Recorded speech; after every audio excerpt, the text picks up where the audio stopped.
Hello friends, study habit में actually में आप सभी का स्वागत है। जैसे कि प्रीवियस वीडियो में हम कर रहे थे कैशे मेमोरी, आज का हमारा टॉपिक है वर्चुअल मेमोरी। अब वर्चुअल मेमोरी क्या होता है, क्या इसका कॉन्सेप्ट है, क्या इसकी टाइप्स हैं, या इससे रिलेटेड जितने भी पॉइंट होंगे वो आज हम इस वीडियो में कवर करेंगे। तो ये स्टार्ट करते हैं वीडियो को और देखते हैं कि वर्चुअल मेमोरी क्या होता है। वर्चुअल मेमोरी एक ऐसा बहुत ज़्यादा इंपॉर्टेंट टॉपिक है जो सिर्फ एक सब्जेक्ट में नहीं बल्कि मल्टीपल सब्जेक्ट से रिलेट करता है। जहाँ भी आपको कंप्यूटर सिस्टम से रिलेटेड कोई भी टर्म दिखेगी, कंप्यूटर आर्किटेक्चर हो, ऑपरेटिंग सिस्टम हो, या किसी भी टाइप का सब्जेक्ट हो जो कंप्यूटर से रिलेटेड है, कंप्यूटर सिस्टम से रिलेटेड है, वहाँ पर आपको वर्चुअल मेमोरी का टॉपिक मिलेगा ही मिलेगा। तो वर्चुअल मेमोरी का टॉपिक क्या है, मोस्ट इंपॉर्टेंट टॉपिक है, पेपर के पॉइंट ऑफ व्यू से भी इंपॉर्टेंट है। कई बार ये 16 मार्क्स का या 18 मार्क्स का भी आ जाता है, 8 मार्क्स का या 16 मार्क्स का, या हो सकता है कि कंपलसरी में आ जाए 4 to 5 मार्क्स का। ठीक है, तो इसको हम अच्छे से करेंगे, ईच एंड एवरी पॉइंट को इसको हम देखेंगे कि कैसे होता है वर्किंग। सो फर्स्टली वो कहता है कि virtual memory is a storage schema that provide the user an illusion of having the big memory main memory. मतलब वो क्या कह रहा है कि वर्चुअल मेमोरी क्या है, ये एक स्टोरेज स्कीमा है। स्टोरेज क्या होता है, ठीक है, स्टोरेज क्या होता है, एक ऐसी जगह पर हम डेटा को स्टोर कर रहे हैं, किसी भी जगह पर हम डेटा को स्टोर कर रहे हैं उसको हम स्टोरेज बोलेंगे। ठीक है, जहाँ पर कुछ हम स्टोर कर सकते हैं वो स्टोरेज है। स्कीमा क्या हो सकता है, उसका आर्किटेक्चर कि एक ऐसा दिखने वाला स्कीमा है जिसमें हम डेटा को स्टोर कर रहे हैं, है ना। That provide the user to the illusion, जो क्या करता है, यूजर को इल्यूजन प्रोवाइड करता है, मतलब धोखा प्रोवाइड करता है। ऐसे लगता है कि हाँ स्पेस है, नहीं है, लेकिन स्पेस एक्चुअल में नहीं है। By having the big main memory, ये दिखाता है कि बिग मेमोरी जो है वो बहुत बड़ी है, अभी बहुत ज़्यादा साइज है बिग मेमोरी में। देखो होता क्या है मेन मेमोरी का कंसेप्ट, वर्चुअल मेमोरी का हम पहले नॉर्मली देखते हैं फिर देखेंगे कि थ्योरी में क्या लिखा है। सबसे पहले तो ये देखो हमारे पास क्या होता है, मेन मेमोरी होती है, ये मेन मेमोरी। अब आप सभी को पता है मेन मेमोरी को हम रैम भी बोलते हैं, है ना, मेन मेमोरी को हम रैम भी बोलते हैं। फिर एक होती है हमारे पास सेकेंडरी मेमोरी, ये है सेकेंडरी मेमोरी। अब सेकेंडरी मेमोरी और मेन मेमोरी में क्या डिफरेंस होता है, मेन मेमोरी में बहुत लिमिटेड साइज होता है, ठीक है, उसकी जो स्टोरेज होती है वो बहुत ज़्यादा लिमिटेड होती है, इसलिए हम एक टाइम पर बहुत कम और लिमिटेड डेटा को ही लोड कर सकते हैं मेन मेमोरी में। और इसके अपोजिट, इसके कंपेयर में हम देखें सेकेंडरी मेमोरी, सेकेंडरी मेमोरी में बहुत ज़्यादा स्टोरेज होती है। सेकेंडरी मेमोरी को यूजर एक्सटेंड भी कर सकता है, तो और स्पेस इंक्रीज किया जा सकता है ना सेकेंडरी मेमोरी का, जबकि मेन मेमोरी का स्पेस इंक्रीज नहीं किया जा सकता। ठीक, तो सेकेंडरी मेमोरी में हम नंबर ऑफ डेटा को स्टोर कर सकते हैं जितना हम चाहें, जितना उसको स्टोरेज होगा उतना डेटा हम कर सकते हैं, और एक्सटेंशन भी लगाकर उसको एक्सटेंड कर सकते हैं, ठीक, जिससे हम ज़्यादा से ज़्यादा नंबर ऑफ डेटा को स्टोर कर पाएंगे। लेकिन ऐसा हम मेन मेमोरी के साथ नहीं कर सकते। इसीलिए मेन मेमोरी का काम क्या होता है कि जब कभी भी सीपीयू को किसी भी ऑपरेशन की नीड पड़ रही है, यूजर की कोई रिक्वेस्ट आ रही है कि मुझे इस पर्टिकुलर वर्क को परफॉर्म करना है या टास्क को परफॉर्म करना है, तब इस सेकेंडरी मेमोरी से मेन मेमोरी क्या करती है, उस टास्क को ले लेती है, अपने अंदर लोड कर लेती है मेन मेमोरी, और देन वो किसको देती है, कैशे को, और कैशे से कहाँ जाता है वो सीपीयू में। ठीक, ये होता है प्रोसेसिंग।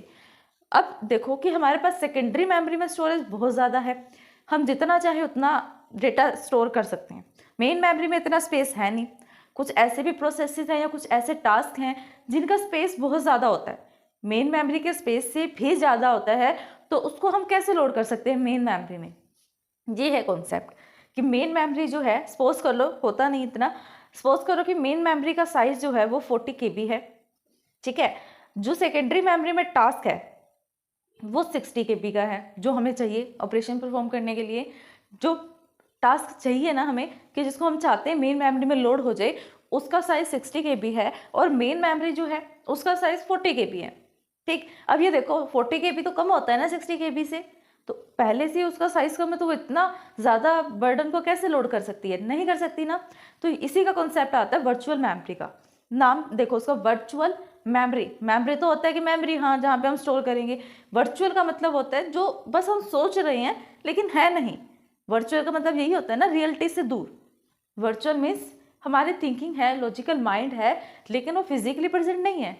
सेम चीज़ वो ये कह रहा है कि हम क्या कॉन्सेप्ट लगा लेते हैं वर्चुअल मेमोरी को लेके, सपोज कर लेते हैं ये हमारे पास सेकेंडरी मेमोरी है और ये हमारे पास मेन मेमोरी है, ठीक है। अब हम ये कर लेंगे कि जैसे 60 KB का हमारे पास प्रोसेस आ रहा है, 60 KB का प्रोसेस है ना, तो इसको हम 10 में डिवाइड कर लें, ठीक है। कैसे करेंगे, लाइक दिस 10 को डिवाइड कर देंगे 10 10 10 10 10 और 10, ठीक है। अब ये टोटल 60 KB हो जाएगा।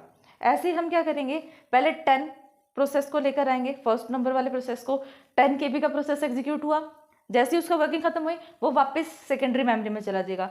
नेक्स्ट वाला जो 10 है वो आएगा प्राइमरी मेमोरी में, मेन मेमोरी में, यहाँ पे टास्क एग्जीक्यूट होगा और वापस चला जाएगा। अब देखो किसी को परेशानी नहीं हो रही, ना टास्क परफॉर्म करने में परेशानी हो रही है, ना सेकेंडरी मेमोरी को कोई प्रॉब्लम आ रही है, और जो मेन मेमोरी की प्रॉब्लम थी साइज की वो भी रिड्यूस होगी।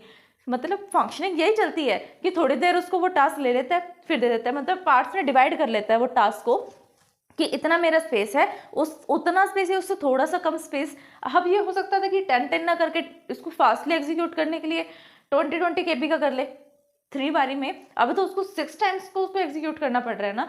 अगर वो 20 KB का करेगा तो उसको कितने टाइम एक्सेस करना पड़ेगा, इसको 3 टाइम्स। अगर वो 30 KB का करेगा तो उसको 2 टाइम एक्सेस करना पड़ेगा। तो इस CPU की मेमोरी मैनेजमेंट पे डिपेंड करता है कि वो उसको कितने पार्ट्स में डिवाइड कर रहा है, कितने साइज का डिवाइड कर रहा है। अब इसका साइज 40 है तो 20 KB को भी ये यूज़ कर सकता है और 30 KB को भी यूज़ कर सकता है ना।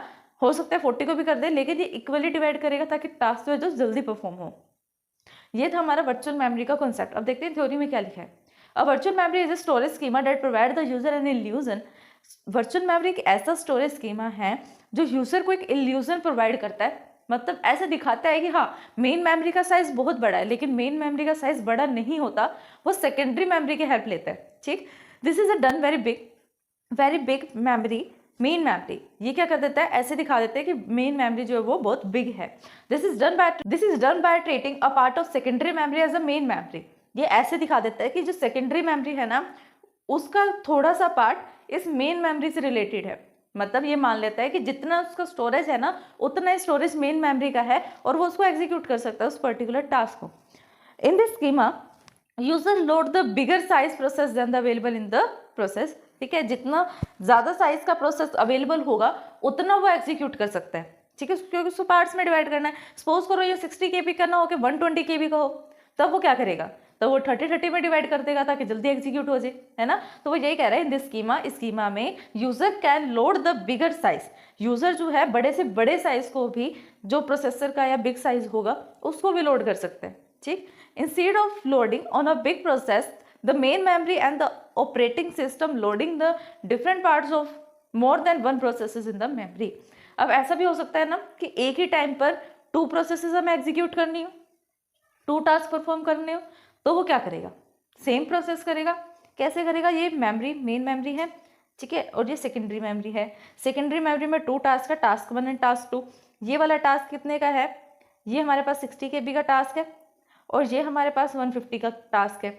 अब इसका साइज तो वही 40 है। इतने सारे टास्क को एक साथ कैसे करेगा, 150 ये और 60 ये है ना। कैसे परफॉर्म करेगा ये फिर टास्क को, इसका क्या करेगा 30 में डिवाइड कर देगा, ठीक है, और इसको कितने में करेगा, या फिर इसको ये 10 में कर सकता है, 10 करके 60 तक बना देगा और 150 को ये 30 बना देगा, क्योंकि 150 लॉन्ग टर्म है ना, ताकि उसको ज़्यादा लंबे टाइम तक वेट ना करनी पड़े, ताकि इसलिए इसको ये थोड़े बड़े साइज में डिवाइड करेगा। हो सकता है ये 40 में भी डिवाइड कर दे जितना साइज है, लेकिन ऐसा नहीं करेगा ना, क्योंकि उसको सेकंड वाले को भी स्पेस देना है, सेकंड वाले को भी तो 10 बैट दे रहा है और 30 इसमें दे रहा है। अब जो दोनों हमारी प्रोसेस है वो पैरेलली एग्जीक्यूट होंगी, ठीक। नेक्स्टली वो क्या, By using this the degree of multi programming will be increased। इससे क्या हुआ, डिग्री ऑफ मल्टी प्रोग्रामिंग जो है वो इंक्रीज होगी। मल्टी प्रोग्रामिंग का मतलब क्या होता है, एक ही टाइम पर बहुत सारे प्रोग्राम्स को या टास्क को एग्जीक्यूट करना। विल बी इंक्रीज एंड 3 और 4 the utilisation, therefore the CPU utilisation will be increase. अब मल्टी प्रोग्रामिंग जो है, डिग्री ऑफ मल्टी प्रोग्रामिंग वो इंक्रीज हो रही है, तो ऑब्वियस है कि CPU की यूटिलाइजेशन जो है वो और ज़्यादा इंक्रीज हो रही है, क्योंकि हम ज़्यादा से ज़्यादा CPU यूटिलाइज कर रहे हैं, उसको काम पर लगा कर रख रहे हैं, उसको आइडल नहीं बैठने दे रहे, ठीक है। अब वो एक टास्क कर रहा है, खत्म हो गया तो दूसरा टास्क कर रहा है, नहीं वो पैरेलली टास्क कर रहा है, ठीक। तो ये हमारा एक introduction to the virtual memory. इससे रिलेटेड जो भी नेक्स्ट टॉपिक है वो हम नेक्स्ट वीडियो में करेंगे। आज के लिए बस इतना ही। अगर इस वीडियो को समझने में आपको कोई भी डाउट आता है देन आप हमें कमेंट कर सकते हैं। Thanks for watching my video.